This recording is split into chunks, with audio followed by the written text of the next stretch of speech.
Ya, saya di sini akan memberikan tips dalam mengatasi masalah hidup apapun ya.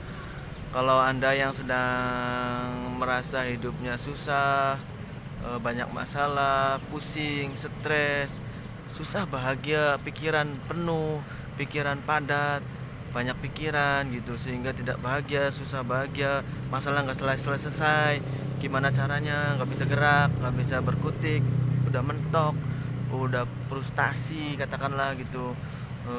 Nah, saya ambil hikmahnya atau tipsnya itu dari beberapa kasus ya. Ketika kita sedang menaik motor, analogi dulu ya, ketika kita sedang menaik motor, kita ngebut. Contoh lah, misalkan kita naik motor itu sampai 100, 120.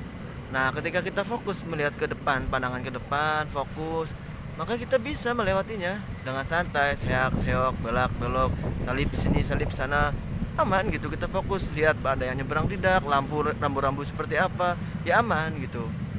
Tapi sesekali aja coba orang yang naik motor balap sedang ngebut, lalu dia lihat speedometer gitu ya, apa sih kecepatannya berapa, ketika lihat ke bawah set kecepatan 120 misalkan, pasti dia takut, ya Allah kok balap banget saya nih, otomatis langsung mengendorin, langsung mengurangi kecepatan karena kelihatan udah 120.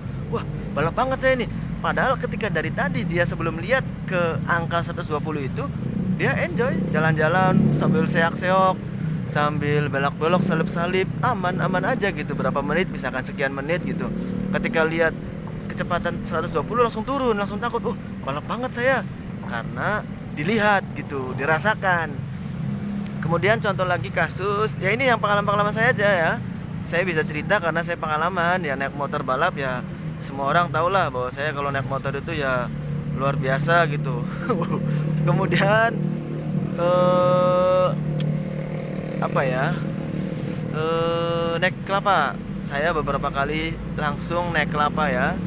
Ngambil kelapa gitu, naik kelapa. Beberapa kali saya sudah lulus gitu sampai berhasil ngambil kelapa ya.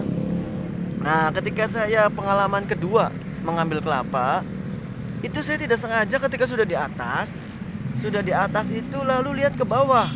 Dan bayangkan di bawahnya itu sawah, hanya ada, jadi kelapa tuh di pinggir sawah gitu. Lalu ada sungai kecil. Saya lihat tuh ke bawah sawah dan sungai kecil yang paling tingginya airnya itu hanya selutut, nggak sampai selutut, sebetis. Jadi saya puyeng. Saya biasa naik kelapa, tidak pernah puyeng, tidak pernah takut, tidak pernah deg-degan, tidak pernah merinding, tidak pernah gemeteran. Tapi sekali saya nggak sengaja ketika sudah di atas, di pucuk, sudah ngambil kelapa lalu dijatuhin ada teman-teman saya. Ketika saya lihat ke bawah, badan saya langsung lemes, langsung gemeteran, langsung takut. Nah, itu karena saya lihat ke bawah. Padahal seandainya saya nggak lihat ke bawah, di atas lalu turun, enjoy, ya enjoy, selamat. Sama halnya dengan menyelesaikan masalah, menghadapi kesusahan hidup, menghadapi tantangan hidup. Kita nggak usah terlalu merasakan masalahnya. Kita nggak usah terlalu dirasa-rasa, diliatin terus, dipandangin terus. Aduh, masalah saya gini, disebutin satu persatu. Aduh, ini belum kelar. Yang ini gimana ya? Yang ini gimana ya?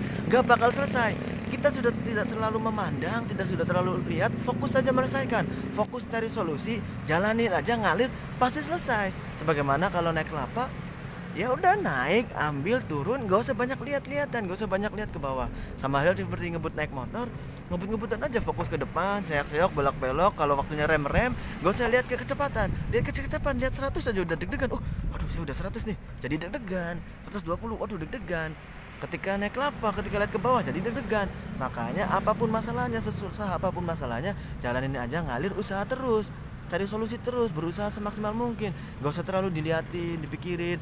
Makanya banyak orang yang stres, yang akhirnya jadi menyendiri itu karena terlalu diliatin, terlalu dipikirin terus masalahnya nih, disebut-sebut, ya Allah yang ini gimana ya, yang ini belum selesai, yang ini belum selesai, gak bakal enak hidupnya gitu ya. Jadi bagaikan ngambil pelajaran dari memanjat kelapa dan kebut-kebutan naik motor. Tapi jangan ditiru ya, yang ngebut itu hanya yang punya ilmu. Saya berkali-kali lihat orang yang ngebut di tengah jalan itu ya ugal-ugalan, nggak, tanpa ilmu. Kalau kalian mau ngebut-ngebutan di jalanan harus dengan ilmu, karena ada ilmunya ya, yang kira-kira tidak ganggu orang, tidak bikin kagok orang, itu ada caranya, ada ilmunya. dan belajar gitu ya, nggak sembarangan cara nyalipnya, cara lihat presisi dan lain-lainnya itu belajar gitu, nggak sembarangan. Jadi jangan ditiru ya. Naik kelapa juga jangan ditiru, bahaya. Kalau yang belum bisa, belum ada pengalaman dan gak ada keberanian, jangan coba-coba naik kelapa. Kalau santri mah percaya pasti bisa lah naik kelapa.